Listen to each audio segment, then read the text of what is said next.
නූතන සමාජයේ බහිරව කියන වචනය ඇහුවම විවිධ අදහස් මතිමතාන්තර ඉදිරිපත් වෙනවා. විශේෂයෙන්ම බහිරව කිව්වම මුලින්ම මතකයට එන්නේ ධන නිදාන සම්බන්ධයෙන්. මේ වීඩියෝ එකෙන් මෙන්න මේ බහිරවයන් ගැන විස්තර ගෙන එන්න තමයි සූදානම් වෙන්නේ. අවසානයේ වනතෙක් රැඳී සිටින්න කියලා ආරාධනා කරනවා. අපි මිල මුදල් දීලා මිලදී ගන්න. නැත්තම් අපිට උරුමයෙන් හෝ ලැබෙන වෙනත් ක්‍රමවලින් අයිතිය ලබා ගන්න. ගෙවල් දොරවල්, ඉඩ කඩම්, වතු පිටි, ලිං පොකුණු, ගහකොළ ආදී ඒ වගේම තමන්ටම කියලා නොමැති අවස්ථාවක පරිහරණය කරන පූජනීය ස්ථාන, පොදු ස්ථාන වෙන්නත් පුළුවන්. මේ සෑම ස්ථානයකටම වර්තමානයේ හිමිකරුවන් ඉන්නවා. පුද්ගලයෙක් හෝ කිහිප දෙනෙක් වෙන්නත් පුළුවන්. රජයට, ශාසනයට කාටම හෝ මේ දේවල් වල අයිතියක් තියෙනවා. ඒ වගේම බොහෝ දෙනෙක් නොසිතන පැත්තකුත් මේ සම්බන්ධයෙන් තියෙනවා. ඒ තමයි වර්තමානයේ මෙන්ම අතීතයේ මේ ස්ථාන මට මගේ කියාගෙන ඒවායේ රැඳිලා ඇලිලා බැඳිලා ජීවත් වෙන පියවි ඇසට නොපෙනෙන කොටස්ද ඉන්න පුළුවන් කියන කාරණා. අද කාලේ ජීවත් වෙන කෙනෙක්ගේ ආයුෂ අවුරුදු 100ක් කියලා ගත්තොත් අපට නොපෙනෙන මේ গুপ্ত ලෝකේ කල්ප ගණන් പ്രേත භූත බහිරවාදී අත්බැව්ගත කරන සත්වයන් කොටස් හිර වෙලා ඉන්නවා. අපට නොපෙනෙන ලෝකය ගැන බොහෝ දේවල් කතා කරන්න තියෙනවා. නමුත් අද අපි කතා කරන්න හිතුවා මේ භූමිවලට, ස්ථානවලට, වස්තුන්ට අරක්ගෙන ඉන්න මහත් ශරීරයක් හිමි නිට්ටයවන්ගේ ස්වභාවයෙන් දැක්වෙන බහිරවයන් සම්බන්ධයෙන්. මේ බහිරව සංකල්පය අපිට සංස්කෘතීන් කිහිපයක දකින්න පුළුවන් වෙනවා. ඒ අතරින් හින්දු සංස්කෘතියේ විශේෂත්වයක් ගන්නවා. ඔවුන්ට අනුව ශිව දෙවියන් නැත්තම් ඊශ්වර දෙවියන් තමයි මේ බහිරවයන්ගේ ප්‍රධානීය වශයෙන් සැලකෙන්නේ. ශිව දෙවියන්ගේ ප්‍රධාන ස්වරූපයක් වන ශ්‍රී මහා කාල බහිරව තුමාගේ පිරිවර තමයි බහිරව දෙවිවරු විදියට සලකන්නේ. මෙම බහිරව දෙවිවරුන් ශිව දෙවියන්ට වග කියන්න බැඳිලා ඉන්නවා. සියලුම බහිරවයන් ශිව දෙවියන්ගේ අනපරිදි ක්‍රියාත්මක වෙනවා කියලා තමයි හින්දු සංස්කෘතිය තුළ දැක්වෙන්නේ. ඉතින් මේ ශිව නැත්තම් ඊශ්වර දෙවියන්ගේ අනපරිදි ඔවුන් විවිධ සේවා ස්ථානවල යොදවා තිබෙනවා. විශේෂයෙන් නිදන් රකින්න බහිරවයන්ට කිසිම අයුරකින් එම ස්ථානයෙන් බැහැරවිය නොහැකි බවත් සඳහන් වෙනවා. බහිරව කියන නම හැදිලා තියෙන ආකාරය ඔවුන් දක්වලා තියෙනවා. Ba means creation, Ra means sustain, Va means destruction. ඒකට අනුව බහිරව කියලා කියන්නේ ජීවිතයේ අදියර තුනක් නිර්මාණය කර පවත්වමින් විනාශයට පත් කරන කියන අර්ථය තමයි හංගවලා තියෙන්නේ. ටිබෙට් සංස්කෘතියට අනුව වජ්‍ර බහිරව, මහාකාල් සහ යමක ලෙස බහිරවයන් ඇදහිීමට ලක් කරනවා. ආසියාවේ විතරක් නෙමෙයි මේ ඊජිප්තුවේත් බහිරව සංකල්පය අපිට දකින්නට ලැබෙනවා. ඊජිප්තුවේ ගෙවල් ආරක්ෂා කරන බෙස් නම් බහිරවයෙක් ගැන සඳහන් වෙනවා. ඒ වගේම ස්ලාවික් විශ්වාසයන්ට අනුව ඩොමෝවෝයි කියලා නිවෙස් ආරක්ෂා කරන යම්කිසි ආත්මයක් ගැන කියවෙනවා. බහිරවයන්ට ඊටාම සමාන ස්වරූපයක් ඩොමෝවෝයි ලෙස වුන් හඳුන්වන සංකේතයෙන් දකින්නට ලැබෙන. බහිරවයන් ගැන ශ්‍රී ලංකාවේ වැඩියෙන්ම කතාවට ලක්වන්නේ අබේගිරි භූමිය. මේ අබේගිරි භූමියේ ඉන්න සංක සහ පද්ම බහිරව වන්දනා තමයි ශ්‍රී ලංකාව තුළ ජනප්‍රිය බහිරව වන්දනාවන් වෙන්නේ. අබේගිරි චෛත්‍යයට ඇතුල් වන දකුණු දොරටුවේ දකුණු පසින් සංක බහිරව රූපයත්, වම් පසින් පද්ම බහිරව රූපයත් දකින්නට ලැබෙනවා. ඒ වගේම මේ අබේගිරි විහාරයේ මෙම බහිරව දේව වන්දනාව අදටත් සිදු කරනවා. මිනිසුන් විවිධ කන්නලව් වලට, විවිධ නඩු හබවලට සහ වෙනත් ප්‍රශ්න වලට මේ බහිරව දෙවියන්ගේ පිහිට පතන්න අබේගිරි විහාරයේ මෙම වතාවත් සිදු කරන අවස්ථාවන් වල සම්බන්ධ වෙනවා අපිට දකින්නට ලැබෙනවා. යක්ෂයාගේ ප්‍රධානියා කුවේරයා කියලා පැවසෙනවා. මෙම කුවේරයාගේ ආලක මන්දාවේ බහිරවයන් සිටිනවා. එම දේව සභාවේ ප්‍රධානීන් දෙදෙනෙකු ලෙස තමයි මේ සංක සහ පද්ම කියන බහිරවයන් හැඳින්වෙන්නේ. මේ සම්බන්ධයෙන් බැඳුණු කතා කිහිපයක්ම තියෙනවා. වලගම්බා රජු විසින් අබේගිරිය ඉදි කරද්දී එයට මෙම සංක සහ පද්ම කියන බහිරවයන් ඉඩ නොදුන් බව ඉතිහාසයේ සඳහන් වෙනවා. ඒ වගේම මෙම අබේගිරි විහාරයේ ප්‍රතිසංස්කරණ කටයුතු සිදු කරන සමයේ එහි වැඩ කළ කිහිප දෙනෙක් ලිස්සා වැටී ඇති බව සඳහන් වෙනවා. ඒ වගේම බහිරව දේව වන්දනාවට සම්බන්ධ වෙච්ච පුද්ගලයන් කියනවා ඔවුන්ගේ සමහර ප්‍රාර්ථනා, සමහර බලාපොරොත්තු, සමහර කන්නලව් ඉෂ්ට වෙච්ච බව. ඉතින් මේ අබේගිරි විහාර භූමිය හාස්කම් ඇති තැනක් බවට ප්‍රසිද්ධ වෙලා තියෙනවා. එම නිසා තමයි මෙම බහිරව වන්දනාව අදටත් මේ භූමිය තුළ සිදු කරන්නේ. සිංහල සම්ප්‍රදායන්ට අනුව බහිරවයන් 10 දෙනෙක් ගැන කතා කරනවා. අට දිශාවට අධිපති අෂ්ට බහිරව සහ උඩ සහ යට දිශාවන්ට අධිපති ආතාල සහ පාතාල බහිරව ලෙස තමයි සඳහන් වෙන්නේ. මීට අමතරව විවිධ ක්‍රමවලින් මේ බහිරවයන් බෙදා දක්වා තිබෙනවා දකින්නට ලැබෙනවා. කවුරු කොහොම බෙදුවත් බහිරවයෙක් වෙන්න නම් ඊට අදාළ කර්ම බලපානවා. ඒක තමයි ඇත්ත.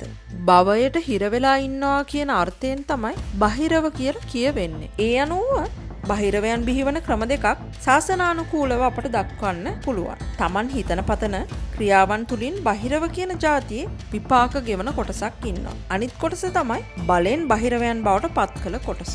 පෙර දවසේ රජවරු සිටුවරුන්ට ඉතාමත් විශාල වස්තු සම්භාරයක් තිබ්බා. ඉතින් සමහරු Tamanගේ සැප සම්පත් වලට තණ්හාවෙන් බැඳිලා මැරිලා එම භූමීන් වලට වස්තුන්ට මරණින් මතු බහිරවයන් විදිහට අරක්ගෙන ඉන්නවා. ඒ වගේම මරණින් පසු මේ වස්තු තවත් කෙනෙක් අතර පත් වෙනවට අකමැති කොටස් ඔය අතරේ ඉන්නවා. මේ අය ජීවත් වෙලා ඉද්දි මේවා නිදන් කරලා ගල්තල තුල කුහර තුල කඳු මුදුන් වල නිදන් කරලා Tamanට විශ්වාසවන්තම සේවකයෙක් ගෙන්නලා අර සියලු වස්තුව සේවකයන්ට පෙන්නලා මම ගිහින් එනකම් මේ වස්තුව රැක බලා ගත යුතුයි කියලා මෙම වස්තුව තැන්පත් කරලා තියෙන භාජන හෝ ස්ථාන විවෘත කරලා මේ සේවකයන්ට පෙන්නන. රන් රිදී මුතුමැණික් දකින සේවකයන් තුෂ්ණිම්භූතව ඊටමත් ආසාවෙන් ඒ දිහා බලාගෙන ඉද්දි සේවකයා ඉහළට ගත්ත හුස්ම පහළට හෙනන්නත් කලින්ම එක කඩු පහරින් ගෙල සිඳලනවා. දැන් මේ හිස් කැපුම් කෑ පුද්ගලයා ඊට අදාළ තණ්හා සහගත හිතක් නම් පහළ කරගෙන හිටියේ මේ නිදාණයට අරක්ගත් බහිරවයෙක් ලෙස උප්පත්තිය ලබනවා.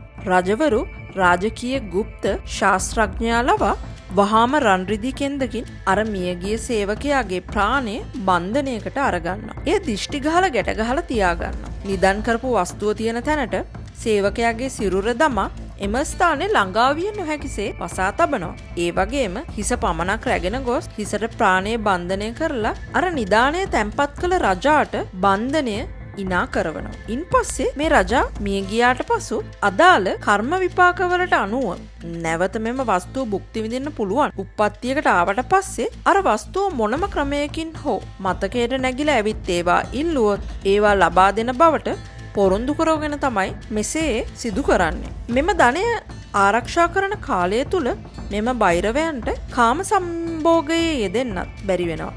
ආහාර පාන වස්ත්‍ර කිසිවක් පරිභෝජනය කරන්න හැකියාවක් ලැබෙන්නේ නැහැ. ඒ නිසා මෙම බහිරවයන් එදිනක හෝ මෙම නිදන් වස්තු ලබා ගැනීමට අවශ්‍ය වන විට ඒ සඳහා කුකුල් බිල්ලක්, තනි කුළුඳුල් බිල්ලක්, හරක්, එළු, ලේ බිල්ලක්, වනමල්, සුවඳ ධූප ආදී සියලු දේවල් ඉල්ලා සිටිනවා. හිමිකරු විසින් ඒවා ලබා නොදුන්නොත් ඒ වස්තුව අදාළ හිමිකරුම ඉල්ලුවත් නැවත නොදී සිටීමට වගේම ඒවා ලබා දෙන තැනැත්තාට දෙන බවට පොරොන්දුව පිට තමයි බහිරවයන් විසින් නිදන් ආරක්ෂා කරන්නේ. බොහෝ විට මේ දෙනවා කියලා පොරොන්දු වුණ දේවල් වලින් එකක් හෝ ලබා නොදුන්නොත් නරකට හිටිනවා කියලා ඔවුන් දිවුරනවා. අද කාලේ නිදන් ගන්න ගිහින් වෙනසෙන්නෙත් මේ වගේ බහිරවයන් විසින් ඉල්ලූ පොරොන්දු ඉෂ්ට කිරීමට අපොහසත් වෙන නිසා තමයි. ඒ වගේම අද කාලේ අද නිදන් සලකුණු කියලා හිතාගෙන ගල්තලා, ගල්ගුහා, වෙහෙර විහාර, දේවාල ආදී කඩා බිඳ දමන්නේ බොහෝකොටම නිදන් තියෙන ස්ථානය නෙමෙයි. ඒ පිළිබඳව සඳහන් කරපු තැන් හරි අර බිලිදීම් සිදු කළ ස්ථාන තමයි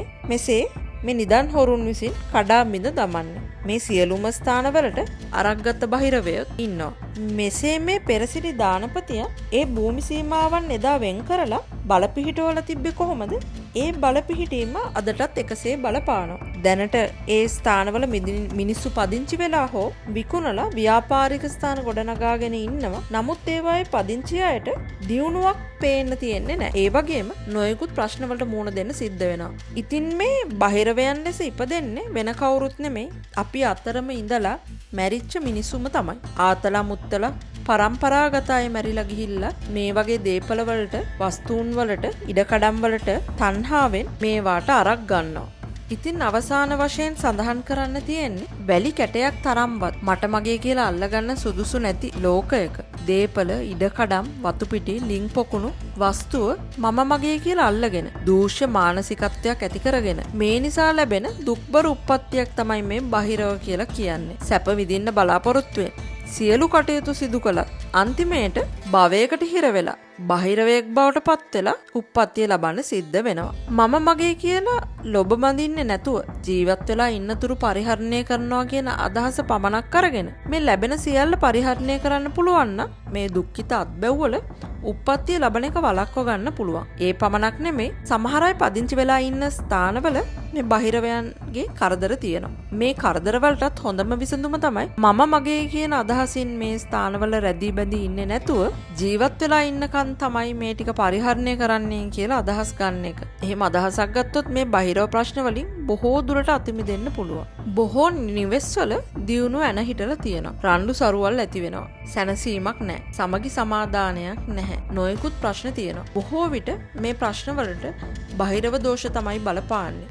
අපි පැහැදිලි කළ ආකාරයට මේ බහිරවයන් වෙන්නේ මේ මනුෂ්‍යයන් වශයෙන් ඉඳලා තණ්හාවෙන් ලෝභකමින් මිය ගිය අය තමයි. මේ අය ගැනත් අනුකම්පාවෙන් දැනට වර්තමානයේ ජීවත් වෙන අයගේ යහපත ගැන හිතලා ඉදිරියේදී අපි නිවැරදිව බහිරව පූජාවක් පවත්වන්නේ කොහොමද කියලා වීඩියෝවකින් ගෙන එන්නට පොරොන්දු වෙනවා. අදත් අපගේ වීඩියෝව වැදගත් කියලා හිතනවා නම් අනිවාර්යයෙන්ම අපිව subscribe කරන්න අමතක කරන්න එපා. එහෙනම් තවත් වැදගත් වීඩියෝවකින් නැවත හමු වෙනතුරු ඔබට සුබ දවසක් ප්‍රාර්ථනා කරනවා. අපි ගිහින් එන්න.